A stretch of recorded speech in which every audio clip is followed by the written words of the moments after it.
Namaste. Welcome to the sixth edition of the Global Festival of Oneness, celebrating the life and works of Adi Shankara and organized by Indica Moksha. My name is Anuradha and I'm the host of this session. Let us start with a prayer. Sadashivasamarambham Shankaracharya Madhyamam Asmadacharya Paryantam Vande Guru Paramparam. We're very pleased to have with us Deepa Bhaskaran, who's going to talk on the topic Adi Shankaracharya's influence on Muthuswamy Dikshitar. Before we get into the talk, I'd like to introduce the speaker. Deepa Bhaskaran Salem is a student of Advaita Vedanta and a storyteller on Itihasas and Puranas. She speaks and writes on Hindu parenting and heritage and applying the lessons she has learned from her gurus to the modern context. She's a technology marketer by profession. Welcome, Deepa ji.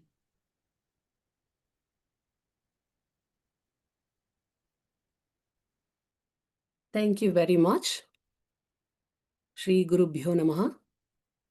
Shruti Smriti Purananam Alayam Karunalayam Namami Bhagavatpada Shankaram Loka Shankaram Samasta Jana Kalyane Niratam Karunamayam Namami Chinmayam Devam Sadgurum Brahma Vidwaram. Thank you very much to Indica Academy as well as Indica Moksha, Dr. Patoriji as well as Nitin for giving this opportunity to talk about two Mahatmas today. So none of us need introduction to Bhagavatpada Adi Shankaracharya, but this is the small journey to revel in the continuity of thought we see from Bhagavatpada to Muthuswamy Dikshitar, who is one of the Carnatic trinity. So before going, I just wanted to take a minute to say, there is a Ramayana written by Kamban in Tamil. Many of you may be aware of it. Prime Minister Modi refers to it all the time. The Kamba, the author of the Tamil Ramayana, says, writing about the story of Rama is like a cat trying to drink up the ocean. That is true here very much because now we have not one but two Mahasamudras that we want to dip into and take a few drops of. Just even one is, a huge challenge. As we all know, we have been working on years for understanding the depth and the breadth of Bhagavatpada's compositions. And now Muthuswamy Dikshitar also has such a Mahasamudram. So it is really a blessing to be delving into both of these and trying to see the continuity of thought that I felt. That is the reason for this topic today.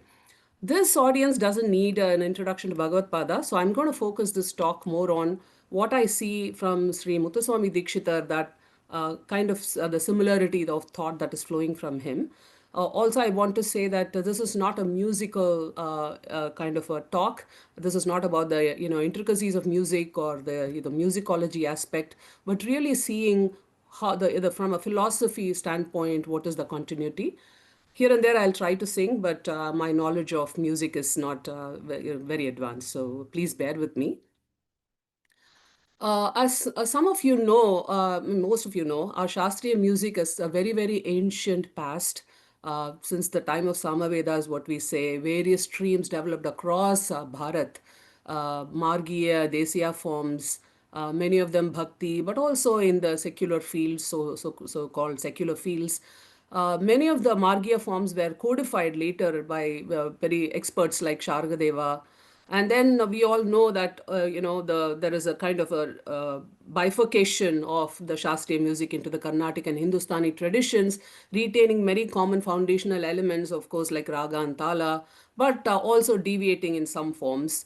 And this continued, and across Bharat, we have had many Vageyakaras who continue to compose. And, it developed over a period of time across Dakshin Bharat. However, it was in 18th century Tamil Nadu, especially in the Kaveri Delta region, that it really came to, huge step up in terms of the volume of compositions, in terms of exploration of various ragams and so on. And the reason for that is attributed to mainly what is called as the Carnatic trinity. That's the photo you see on the screen. They are the three. In the center is Saint Tyagaraja. And on the right side or the left side of Tyagaraja, you see Shama Shastri, and on the right side of Tyagaraja, you see Muthuswamy Dikshitar, our hero Mahatma of the day. Now, all the three belong to the Advaita Parampara. So, the Smartha Parampara that Adi Shankaracharya had established, all of them glorify Ishwara through music. Obviously, that's why they are Carnatic trinity. They all believed that Sangeeta Jnana, along with Sadbhakti, would lead to Mukti. It will lead to Chitta Shuddhi and Mukti. All the three saw all Devata Swarupams as manifestation of Brahman. Tyagaraja, of course, is very prolific compositions. He lived very to a long age and composed a lot and has a great thriving Srishya Parampara. He composed on all devatas, on Shiva, Devi, Skanda, Ganapati, everybody. But he had an Ishta Devata who was Rama. Shama Shastri also composed on several devatas, but his Ishta Devata was Devi, primarily Bangaru Kamakshi. But when you look at Dikshita, and it's very clear when you look at the imagery here. By the way, I want to attribute this artwork to a great polymath of last century, Sri S. Rajam, who has given, and even the Adi Shankaracharya photo that you see is his work. It's very beautiful. So you see the difference is Muthuswamy Dikshitar that you see on the right here, composed on almost all devatas. There's probably not any devata that he has left behind. All, not only the major devatas, the Shanmathas, but their various forms. Like if you look at Shiva, he is composed on Nataraja, on the Lingams, on Shiva as the Brahmata, the Panchabhutas, as in Kashi Vishwanatha, as Veerabhadra, I mean everything. So same with Devi, so all the forms of Devi, all the forms of Shiva and Vishnu and so on. So very, very prolific in terms of covering all the devatas. And very much like Bhagavatpada, we all know how prolific his compositions on the various devatas have been. So very, very rich set of compositions. Thankfully, most of them have been collected and documented by his own nephew and disciple published in a text called Sangeeta Sampradaya Pradarshini. Most of them are in Sanskrit and some are in Telugu and some are in Manipravala. One of the things I've heard about Bhagavatpada is his works is this, especially his bhashyam is called Prasanna Gambhiram. So it has Gambhira. It's majestic in its intellect, in its logic, in its thought, but it's also Prasanna. It's sweet and pleasant to read and understand. One kind of feels the same with Muthuswamy Dikshitar. It's grand, it's the grandeur of the devatas, the grandeur of the temples, the festivals, even some of the Agama Shastras or the Srividya Upasana. The grandeur is presented, but it's also very sweet and it's meditative. So the Prasanna Gambhiram is one thread that I see running across both of these Mahatmas. So this is where this interest in comparing them, or nobody to compare, but really enjoy both of them came to me. So we'll spend some time on that. Okay, so hold on, I'll stop the screen share so we can go back to some talking. So before going into the Mahatmas, I wanted to just take a few minutes to talk about Dikshitar himself. This year marks the 250th Jayanti of Muthuswamy Dikshitar, which is a reason that many organizations, many scholars are spending some time on him. So a very quick intro to Dikshitar. He was born in Tiruvarur, Tamil Nadu, and he was almost a contemporary of the Trinity. The Trinity kind of live around the same time periods. This was a time where there was a huge, a phenomenal amount of revival, scholarship, and patronage of Veda Vidwans as well as Sangeeta Vidwans.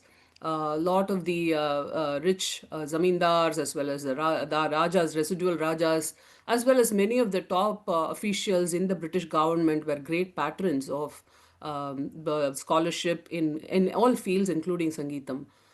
He was born in a great lineage of both Sangeeta and Srividya scholars. So his own father was a scholar of, obviously Srividya, as well as knowledge of the Vedas and Jyotisha and many other fields.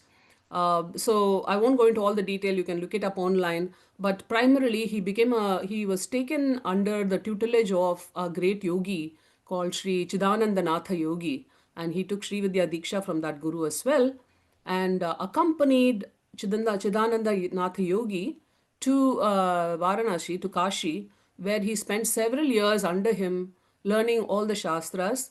It's anecdotal, of course, but he learned probably Jyotisha, Mantra Shastra, Srividya, of course, yeah, tons of knowledge about Itihasa Puranas, and of course Vedanta. So he seemed to have imbibed a lot of that while in Kashi.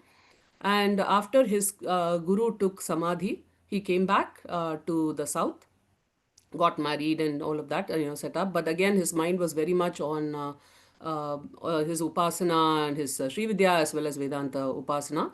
And of course, the journey with music was very interesting. There is a story which I'll tell you later because it's appropriate to see it with the song. It seems like when he stayed in Kashi, he was exposed to the Drupad as well as various forms of Hindustani music. Later, he was under the patronage of, or at least he was supported by Dubash, who was placed in Chennai. And because of that, he used to visit the British headquarters of the British Army shows, where he was also exposed to Western orchestral and band music. And it was his brother who actually introduced the violin into Carnatic music. That was an exposure there. The one thing which about the Dikshitar is, even though he was probably residing in Tiruvarur and Ettaipuram, traveling, he was a huge traveler, very much reminiscent of Bhagavatpada. He seems to have visited so many kshetras, and as you know from that time of Tamil Nadu, it was filled with all temples, ancient temples, Chola, Pallava temples, huge Thala Puranas, great Upasana Paddhati, Agama Shastras, various festivals, beautiful architecture. So he was very into all of that, and he seems to have noted all of them down very, very intricately. And all of those details that he finds in that temple, he's probably sat there for days and days observing what was happening, and he has taken all of that and put that beautifully into his compositions. So for us, it's we don't need a book. We can look at his works, and we can see exactly what is happening in that particular temple. So that is a gift that he has given us. Now the question is, was he truly influenced by Bhagavatpada? As I bravely propound in this title, is there any direct evidence? There's no direct evidence, so it is all, we have to make some connections. Who has not been influenced by Bhagavatpada? Obviously, anybody in Hindu Dharma itself, and especially if you're a Smartha, if you're an Advaita practitioner, it's unlikely that he was not influenced. The few direct evidences we can see is that obviously his guru was Chidambaranatha Yogi, who did teach him Vedanta. Later on, there is some evidence from his biography that his nephew wrote, that he did run into somebody called Upanishad Brahman, if I'm not mistaken, who lived in Kanchi. So he was probably introduced to Vedanta from there as well. He traveled to Vedic Kshetra, like I said, like Bhagavatpada, so he was probably exposed to a lot of these works. I also feel, just like Bhagavatpada, he was born in such a high state of Advaita Nishtha and knowledge that he, all of that later only reinforced what he already knew, and I'll tell you why I believe that. We see a similarity of running between both the Mahatmas. Advaita Vedanta, of course, you see almost the exact language of the Advaita Shastras, whether it be Upanishads or, Prakarana Granthas, you see exact language from those works. We see similar to Bhagavatpada, the Saguna Upasana as a, sa-upadhika Brahman as a precursor to Nirguna dhyanam, as Bhagavatpada himself says. And finally, there's also Srividya Upasana, very, very reminiscent of Saundarya Lahari and Lalita Trishati Bhashyam of Bhagavatpada. So with all of this, I think I feel quite confident to say there has been a continuity of thought. So with such a wealth of compositions, and in like less than an hour, I was wondering how to introduce the grandeur of the Prasanna Gambhiram of Dikshitar. So one thing that struck me was, let's start at the beginning. This is the first composition. So as we all know, leaving aside Kanakadara Stotram, Bhagavatpada's first Vedantic work is supposed to be Dashashloki. That itself is like a Mahavakya, the Pravaha. So similarly, we see this with Dikshitar. So let me go back to the slideshow and show you because this is the best way to get introduced to who Dikshitar is. So you see this song. This was his first song, and there is a story associated with it. The story is that Dikshitar was visiting Kartikeya Kshetra called Tirthani, and it was a hot day, and he was almost about to faint under sitting on a tree or a rock, and he just called out to Kartikeya. And the story is that an old man came and he asked Dikshitar to open his mouth and put a sugar candy, kalkande into his mouth, and he vanished. And after that, Dikshitar went up and he had some music training, but it doesn't seem like he had had a lot of training. But it seems like he saw Kartikeya and then he burst into this song. If you, I mean, I haven't learned this song, so I don't want to attempt to explain it to you. But you see this that Srinatha, he is a Guru Guho, so he is the preceptor, obviously the Guru, and is Jayanti. And I just want to call out a few. I've bolded it here because for in the interest of time. But you see the Advaita Jnanam right here in his very very first song. So he says Sri Chidananda Nathoham, which is Chidananda Natha, his guru, but also obviously we know it's a Chidananda Natha. Then there is all of this, like Upanishad Vakyams here, Nana Prapancha Vichitra Karo. This is the, Jagad, very much in the Chatushutri itself we have. Nama Rupa Panchabhuta Akaro. So this is he is the source of all the five elements. This is a beautiful verse which our Kanchi Paramacharya has often referred to. Ajnana Dhvanta Prachanda Bhaskaru. So he is himself comes as a guru, and like our Ajnana Timirandhasya is a kind of reminiscent of that. Jnana Pradayako. So again, this whole thing you see, it's beautiful in terms of Advaita Jnana. Maya Maya Vishwa Adhishtano. We see that here. Then there is some things around different traditions, like for example the Khadi Vidya, the mantra, the Soham Ajapa Hamsa mantra, and then there's a Maya Karya Kalana Hino. So lot of this, which is you see the trend. But the one thing I wanted to highlight, very much like Bhagavatpada says, is the sa-upadhika Brahma. He says Maya Sabalita Brahma Rupo. So this is the kind of a key to understanding him later.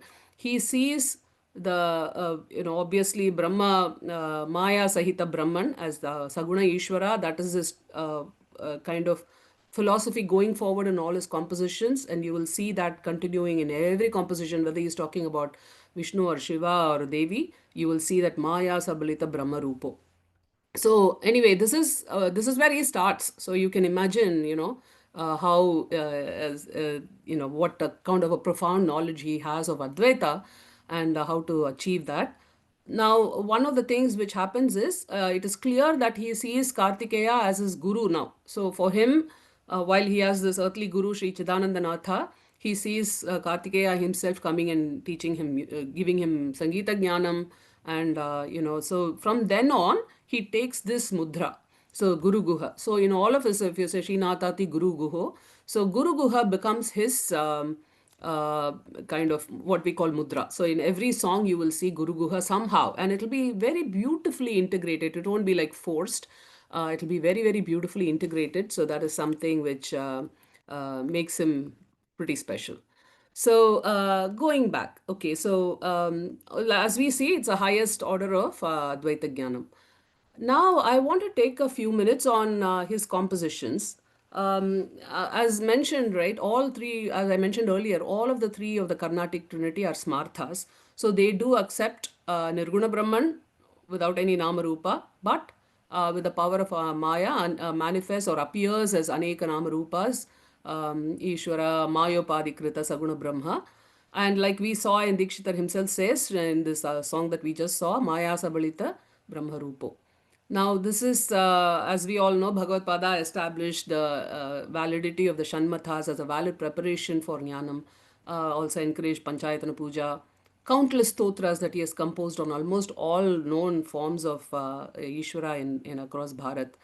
Same thing you see in, there are patterns that you see. So Dikshitar does the same thing. Like I said, 500 plus works on all, pretty much all major and so-called, I don't want to say minor devatas, for us all of them are major, but many devatas that he has composed. And there's the same kind of salient patterns that you can see in every devata. So the devatas Saguna form, the Vishwarupa form, Jagatkarana form, and then finally accepting that this form is nothing other than Nirguna Brahman manifesting.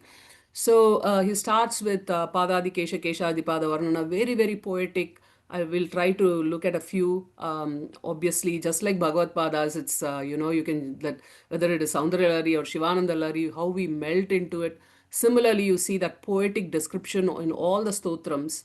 Then seeing the Devata, as I said, as the Jagatkarana. So Jagat Srishti Sthiti Laya, Jagan Mata, Jagat Pita, that's kind of similar to Bhagavatpada.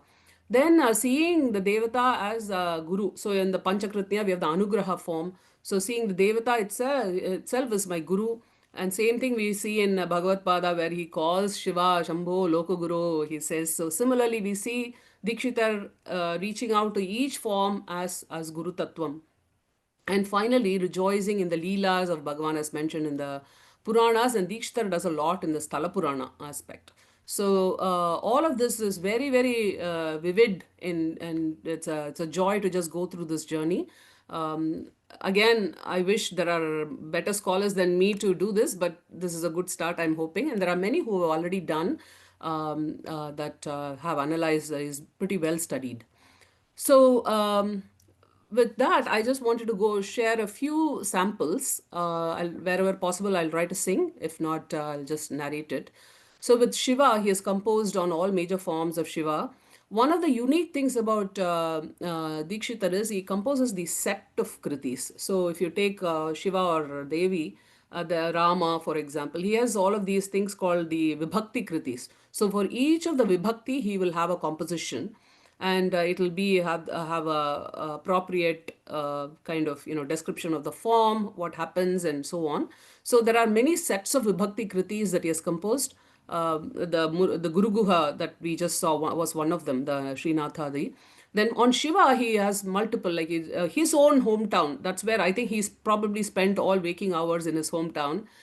So you see that, he's composed on Thiruvarur, by the way, if you have not been there, it's that temple itself is studded with sannidhis. There are all like, there are probably like, I don't remember on top of my, like 20 lingams, for example, several forms of Devi. He has written about all of them, and not one. He has whole Vibhakti series. So Tyagaraja Vibhakti, Kamalamba Vibhakti, Nilotpalamba, So he has all of these sets of songs that he has created.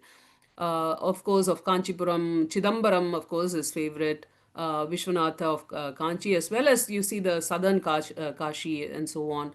Panchabhuta Kriti, seeing Shiva as the manifestation of all the Panchabhutas. So there are several, and again, just to give indication, I'm going to focus more on the Saguna form for this audience, but really show you how he sees that Devata as Jagat Karana, and that Devata as nothing other than Parabrahman, and that Devata as Guru Swarupam. So these are the examples that I have taken because that seems more appropriate for this audience. So, for example, in this Manasa Guru Guha Rupam, it's a beautiful song. He says Sattva Guna Upadhi Sahita Sadashivam. So you see that. So he's a and Swa Avidya Sameta Jiva Udbhavam. So he is the cause of the Maya which creates the Jiva Udbhavam. Tattvam Tamasayuta Vishwa Vaibhavam. So this is again showing the Jagatkaranatvam of Shiva. Then he has this in this beautiful song called Mara Koti Koti Lavanya in Arabhi Ragam.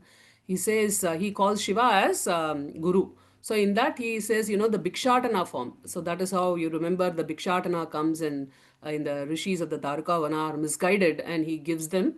So this is a beautiful song again. विरक्तानां विदेह कैवल्यदान विचक्षण भक्तानां abhayapradanam.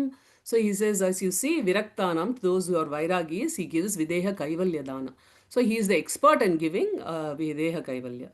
So that is how he sees Shiva, and we can keep going on in interest of time. I'm just giving you a few samples. Devi, while it's true that he is, he has written about all devatas, definitely there is a little partiality towards Devi, definitely, as he is himself a Srividya Upasaka. So we will talk about Srividya a little bit later. But in this section, I want to show how this continuity with Bhagavatpada goes. So here's several sets, as I mentioned earlier, on Devi. So Kamalamba is the resident empress of the Tiruvarur temple of his hometown, and she represents the power of, she's a yogini. She's, and from a Srividya standpoint, she's in a very, very high level. So he has composed on that. The other Devi there is Nilot Palamba, he has composed on that. In several series. And again, all the other Devi Rupams, whether it is Meenakshi or Annapurni or Akhilandeshwari in Trichy or obviously even Ganga, of course, Ganga Mata. He has composed on even Dandanatha, who is, as you know, is the Mantrini of Devi Lalita Tripurasundari in her battle with Bhandasura. He has composed on Renuka Devi. So many, many compositions, again, probably running into hundreds. Again, in all of these, of course, there is a beautiful description of the Saguna form, the Leelas, and so on, and of the temple itself, what happens in the temple. But again, going back to our theme here, I wanted to highlight a few aspects where he's talking about Devi as Jagatkaranam, Devi as Guru, and Devi as Nirguna Brahman itself. So, one example I would like to show. This is Sri Kamalamba Jayati in Raha Mahiri. Brahmamaya prakashini namarupa vimarshini. So you see, she herself is the one who is, she is Brahmamaya, and she is the Jyotisham Aditat Jyotihi. She is the, light of the consciousness, and Namarupa Vimarshini. She appears as all Namarupas. She is in another song called Shri Mata Vamanke. He writes Sakala Nishkale, one who is with form and without form. Prapancha Prakasha Karatala, Pramatra Pramana Prameya. So you see all of these which are directly lifted. It seems like some Upanishad came and landed in a song. So Prapancha Prakasha, she is the one who creates the Prapancha, and which with the universe is characterized by Pramatra, Pramana, Prameya. So perceiver, perception, and the perceived. So these are such, like everything from the Upanishads, Vakyam seems to be in the song. He sees Devi also as Guru. There are many, many, many examples on that, but I want to just highlight one from Bajare Rechita Balambikam, Kalyani Ragam Kriti, on the Devi in Vaidishwaran Kovil, Vaidishwaran temple, which is also very near his hometown. So he says, just like Adi Shankaracharya says, Avidyana Mantastimira Mihra Deepa Nagari, he says that, his just how she dispels, Devi dispels darkness. Similarly, he says, Nijarupadana Dakshacharanam. Her feet are the one that give the knowledge of our true self, right? Nijarupa Dana Daksha. Her feet are the expert in giving Nijarupa. If those who know Saundarya will see exactly how, this, how Devi's expertise and just her feet are an expertise. It comes in the very early part of Saundarya itself. So you see that parallel here. Then we go to Vishnu. He has again written on all forms of Vishnu, Rama, Krishna, of course, Ranganatha, who again he visits because the story is that his daughter was married into a family in Tiruchirappalli. So he used to visit Tiruchirappalli a lot. And he has written on Ranganatha beautiful krithis, again describing the whole magnificent Srirangam temple and it's what happens there. He's created a set of Rama Vibhakti Kritis also, very, very beautiful. Again, to going back, he sees all of these forms are nothing other than Parabrahman. I want to just sing one song that I'm familiar with, it's one line. It's a Narasimha Agacha. So he calls Narasimha also as Parabrahma only. So Narasimha Agacha Parabrahma Pucha Svecha Swacha Narasimha. So you see the pattern that he is again looking at all Vishnu Swarupam also as nothing other than sa-upadhika Brahman. Then we come to Skanda. As we saw earlier, he considers Kartikeya as his own guru. So, in the story that we just saw in Tirutani, so he has composed many, many compositions on Kartikeya. So, the Guru Guha Vibhakti Kritis as well as several others. He says, and again, we can go into a lot, but one I wanted to highlight here is he's composed this beautiful Subramanyaya Namaste, Sri Subramanyaya Namaste, a Kriti in Kamboji. Now, why I want to mention this is Kanchi Paramacharya was I'm sure he was fond of all songs, but he spent with a small Kriti, probably 10 lines or so, but Kanchi Paramacharya gave a lecture of several hours on this particular song, taking each word and elaborating on the significance, on the beauty of this song. So it's obviously special. And one of the things which he says in that is Tapatraya Harana Nipuna. So that is the Ishwara's tattvam, Guru tattvam. Tapatraya Harana Nipuna Tattva Upadesha Kartre. So you see that he is the one, in order to destroy our Tapatraya, he gives the Upadesham. Veeranuta Guruguhaya Ajnana Dhvanta Savitre. So you see the same pattern that we saw earlier. He is the sun that destroys the darkness of Ajnana in us. So this pattern of seeing devatas as a guru, as the dispeller of our ignorance, you see the continuity there. In another kriti called Balasubramanyam in Shuruti Ragam, again he calls on Skanda, Kartikeya as Vedanta Artha Bodha Chaturam. So he is the one who is the expert in teaching us the inner essence of Vedanta.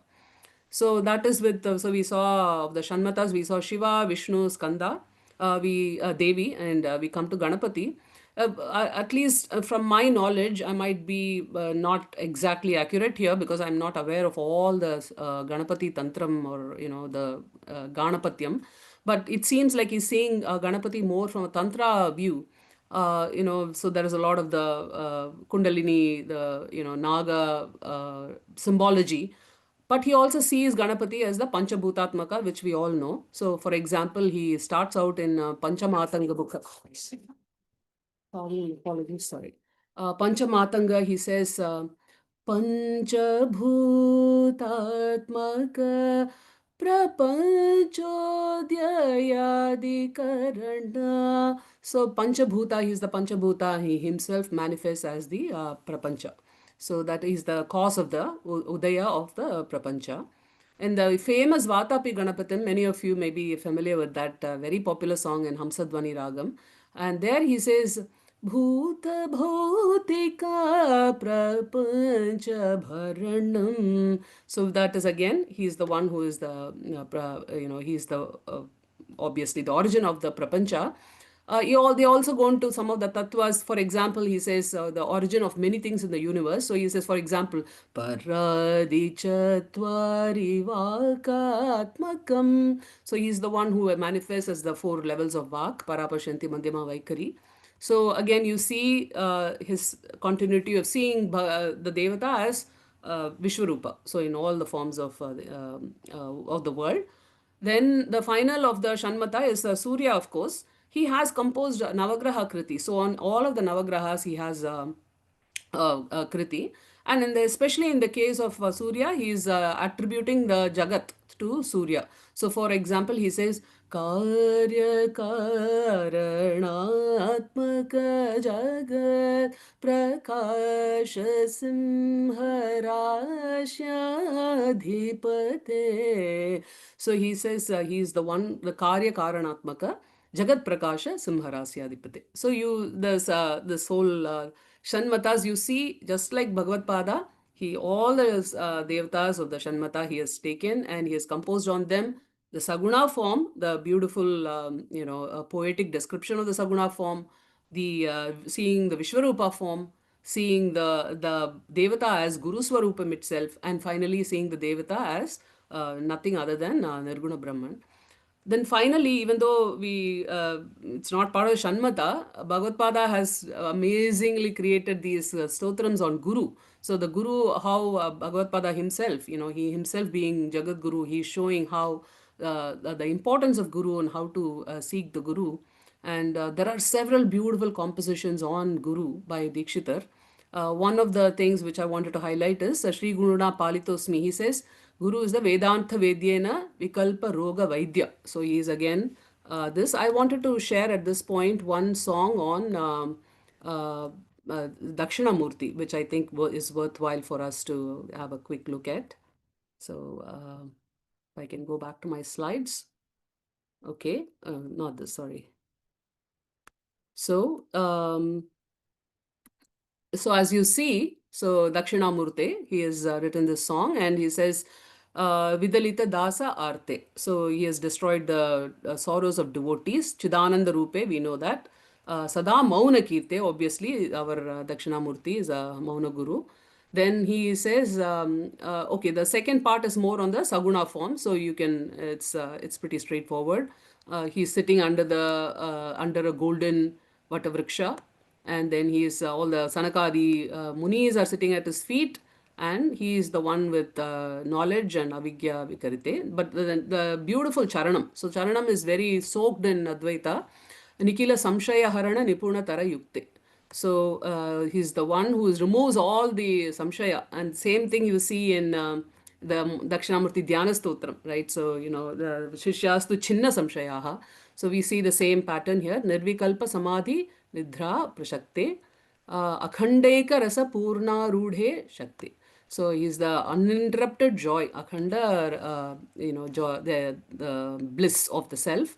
Aparoksha Nitya Bodhananta Mukti. So he is the one. And again, there's a Madhyama Kala. So one of the things which I forgot to mention earlier is most of Dikshitar songs, because they are like Upanishad content, they are very meditative. Most of them are what we call Chauka Kalam. So they're very slowly rendered with an emphasis on the Vakyas, on the Ucharana.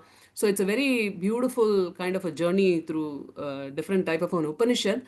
But there are parts where it's called Madhyama Kalam, it goes a little faster. So the last part here, Sukhatara Pravritte, it will go a little faster. Again, what we see is, Sukhatara Pravritte, he is the source of the bliss. Swajnananda Nivritte is the, end of Ajnana Ajnana, end of Ajnana. Swaguru Guhotpatte, he is the one who created Guru itself. He is Dakshinamurti Adi Guru. And then Swanubhoga Tripte. He is the one who shows us the Swatmananda, basically our own, the joy of our own self. So that is one example which I wanted to highlight because that is Guru Tattvam. So with that, let's go. I just want to spend 1 minute on Srividya because that's not something I'm too familiar with it, so I don't want to take up too much time on it. As I mentioned earlier, it seems like Dikshitar came from a Srividya lineage and he was given Diksha at a very young age. It's not clear. I don't know if he did the mantra upasana every day or was it more of a samayachara, as Bhagavatpada says, it's more of a mental upasana. I mentioned earlier in the Devi section that he has composed these magnum opuses. They are called the Navavaranam, and there's one song for each vibhakti. And he has done this for example, on Kamalamba, Nilotpalamba, Vyambika, and so on. And at least from the Kamalamba, which is the most famous, and it's sung during Navaratris, for example, he lays out the entire Srividya knowledge. For example, if you go through the songs, it talks about the Meru itself, the different chakras, and it goes in it presents all the intricacies, like what is the mantra, bija mantra of that chakra, who is the devata, the adhisthana devata of that chakra, how to worship that particular devi in that particular chakra, what mudra to use, what phala do we get. This is again exactly like Saundarya Lari. So you see the whole parallel. I'm sure somebody has done some research on comparing Saundarya Lari to Navavarnam. I'm not an expert on that, so I'll pass here. But this is the description that he gives in every stage of the Navavarnam. And you get all of those intricate details. Like, for example, in Ananda Bhairavi, Kamalamba Samrakshitoham, he's the Bhupura apparently, one line. So you see just a sample of that. So he says, what is the chakra? What is the siddhi that you get? Who is the devata? What is the pura, or like the form? And what is the chakra and so on? Who's the yogini? So this is how it goes. त्रिपुरादिचक्रेश्वरी अणिमादिसिद्धेश्वरी नित्यकामेश्वरी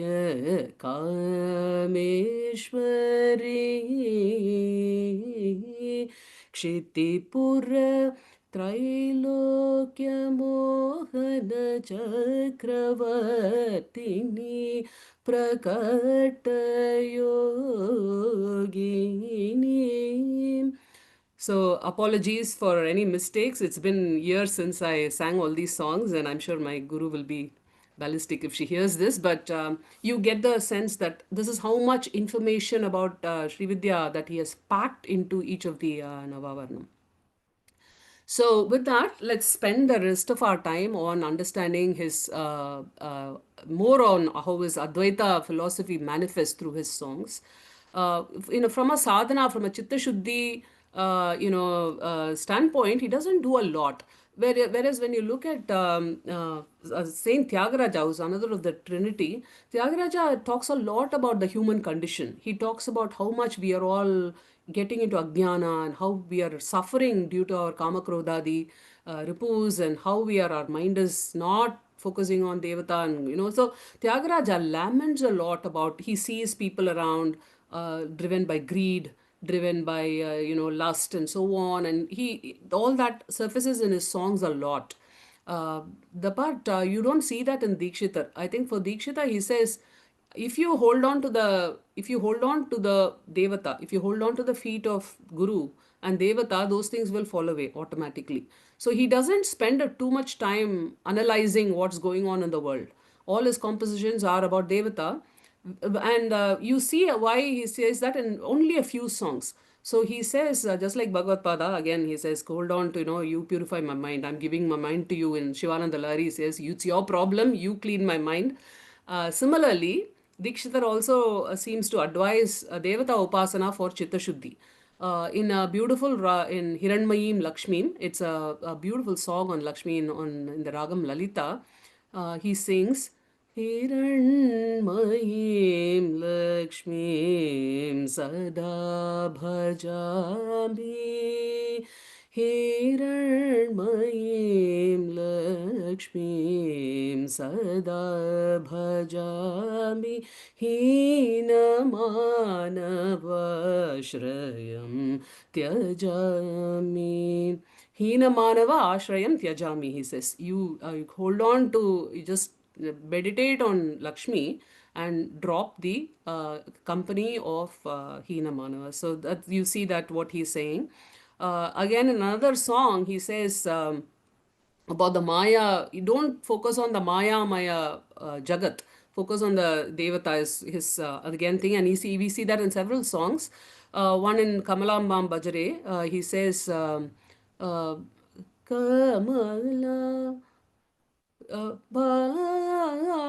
Bhajare Re Manasa. So this goes there. Then he says, Kalpita Maya Karyam Tyajare. Kalpita Maya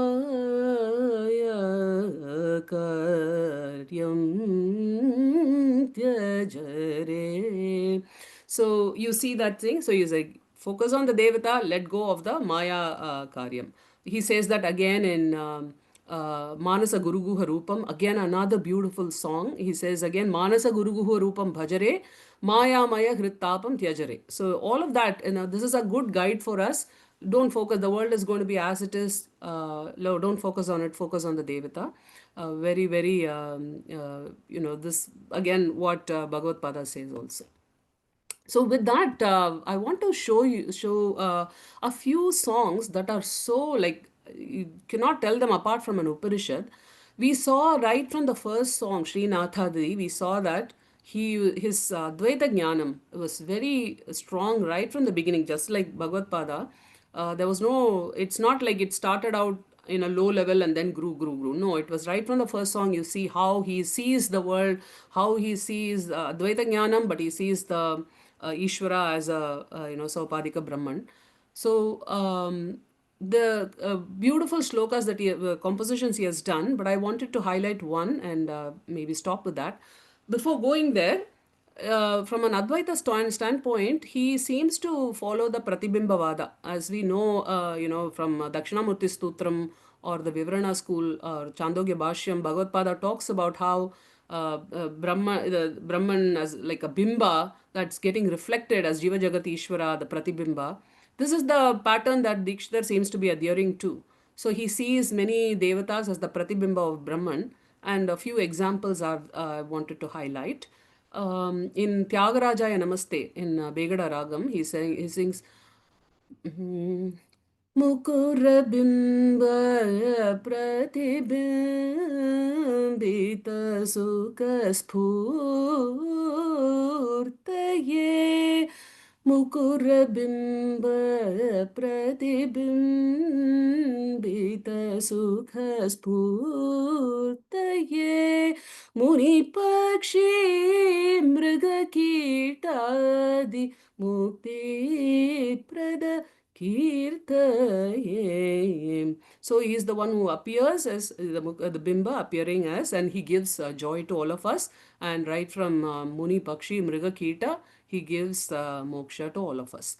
And another beautiful in Devi also, many places he calls her as Pratibimba, Chidbimba. One beautiful song in Ahiri, Shri Kamalamba Jayati, he says, Chidbimba Pratibimbendu Bimba Shri Kamalamba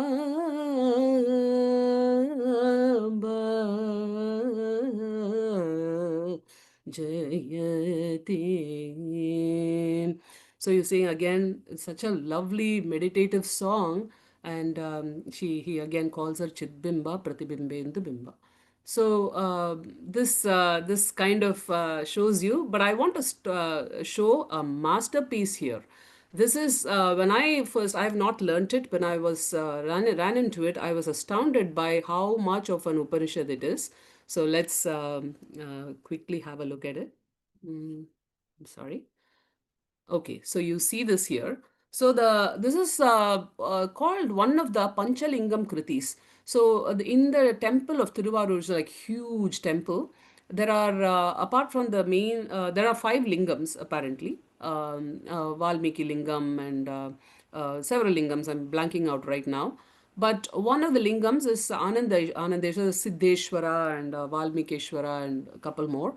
Now each of them, he has written kritis on each of them. So this seems, if you paid close attention, there seems to be a little progression. Valmikeshwara seems more like, obviously, it's Valmiki, it's earth. So it's very much about Saguna, and then you kind of get into more of the Mantra Shastra, then you get into more of seeing Devi as the Jagatkarani and so on. I mean, Shiva as the Jagatkarana. And finally, you come to this Anandeshwarena, which is, there is nothing Saguna at all here. There is no mention of any Saguna here. It's all purely about, it could be a Nirvana Shatkam, it could be an Upanishad here. So it could be like, anyway, you know what I'm talking about. So this very interesting. And so we can go through this here quickly. So Anandeshwarena Samrakshitoham. So I'm protected by Anandeshwara. Obviously, it is not just the lingam Anandeshwara. He is Ananda only, Brahmaswarupam. He is the Lord in the form of Guru Guha, Chidananda Rupa Asmi. So in this case, now it has come to I am the form, right? So I am the form of Chidananda and Brahmananda. Then again, Jnana Pradana Guru Guha Rupena, he is the one. Chidananda Natha Swarupa Prakashena. So again, all of this you see, I have achieved. So this is comes to Chidananda Rupa Asmi, right? So I have achieved the form. I am the form of everlasting Ananda. I am the form of everlasting of the Brahmananda. And then the Guru Tattvam. And then the Charanam, if you see on the right side here. So you see again, this is what we see in like Mandukya verse 7 or in Tattvabodha. avayavatraya atitena. So he's beyond the, the three gross, subtle and causal bodies, Shariratrayam, and he is the Nitya, of course, eternal. Avasthatraya Sakshi, so he is the witness of the three states, and Shuddha, of course, again Brahma, the adjectives. Bhava Pancha Kosha Vyatiriktena. So he is apart from the Panchakoshas, he is apart from the three Bhava also, Dhyatmika, Adibhautika, Adidevika Tapas. He is Buddha, so he is the knowledge itself. He is Shiva, Sachidananda.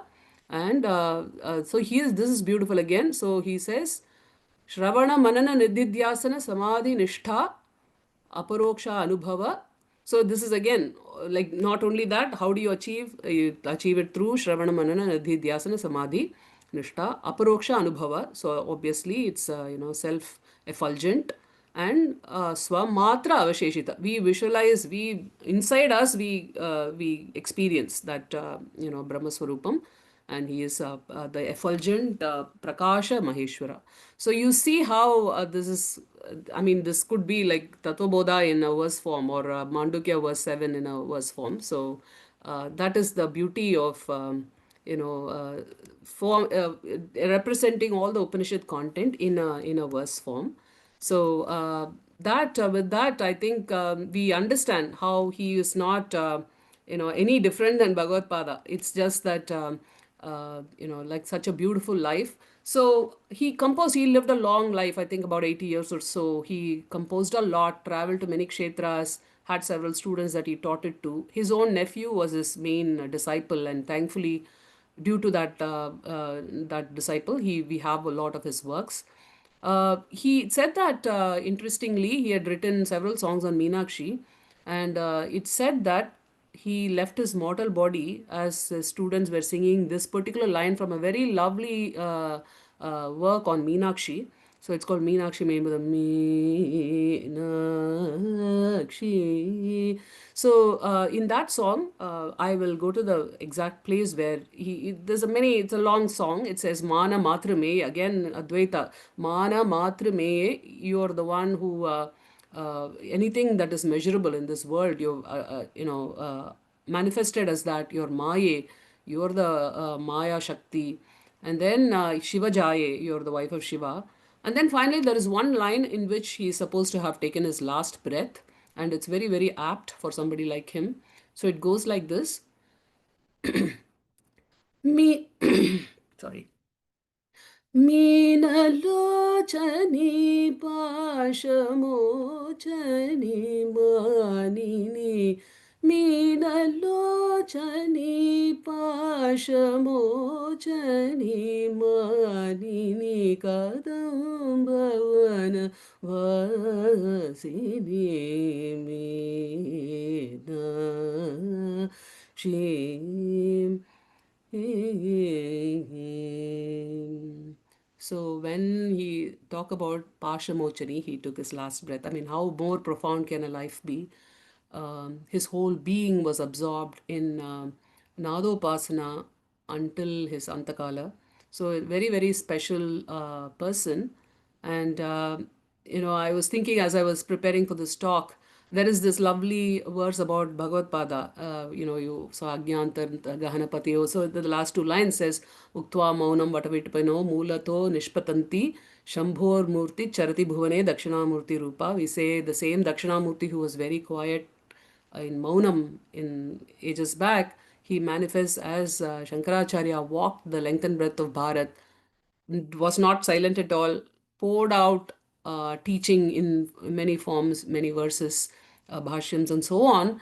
But I feel sometimes that it's that same tattvam, Dakshinamurti tattvam, that also manifests as Mahatmas like Muthuswamy Dikshitar, and not only stop at composing stotrams, but actually in musical form. So that, I think as Kali Yuga progresses, we can't just do, we all needed more and more Vartikas and Tikas and commentaries and Prakarana Granthams, because our capacity has been lower. So now we have Mahatmas like Dikshitar who are giving out to us in like a poetic song form. It's the same tattvam. And I feel fortunate that we have this parampara that we can look to for our jnanam. And at this point, I also want to say there is a lot of controversy going on around music. Our Sangeeta, as you see from this whole content, it's not just an art form. Yes, there are ragam talams you can analyze musically, but it's truly, if you want to give it the respect that it deserves, it's actually a sadhana. And there is no difference in content or teaching between Mahatmas like Bhagavatpada and the composers like Dikshitar. So I think this is a complete bhakti sadhana that can lead us to Chitta Shuddhi and Mukti. So I hope that we can continue to preserve and propagate it for the future generations. And I am very happy that Indic Academy, Indica Moksha, and all of you and the team are organizing this, because this is a way to for us to not only learn, because we ourselves sometimes forget. So we learn and we preserve and hopefully pass it on to the next generation. And I pray to Bhagavatpada as well as Sri Muthuswamy Dikshitar for blessing us to achieve the jnanam that they are trying to pour out in their works. And thank you everybody for listening. Shri Gurubhyo Namah. Hari Om. Thank you so much, Deepa ji, for this wonderful lecture where you exhibited to us that how this knowledge has come to us through the music, form of music by Dikshitar. And each word, each of those lyrics are so meaningful and worthy of more meditation and thinking. Thank you so much. Viewers, we have many more such wonderful sessions. The festival is, of course, coming to an end, but we still have some wonderful sessions. Tomorrow at 7 a.m. India time, where Professor Ganesh Ishwar Bhatt is going to talk on the physicality of devatas. This is a talk in Sanskrit, but I think, will it be translated, Nitin, later? Or yes, there will be an English summary. Yeah. There will be an English summary, so please do listen in. Thank you very much and goodbye.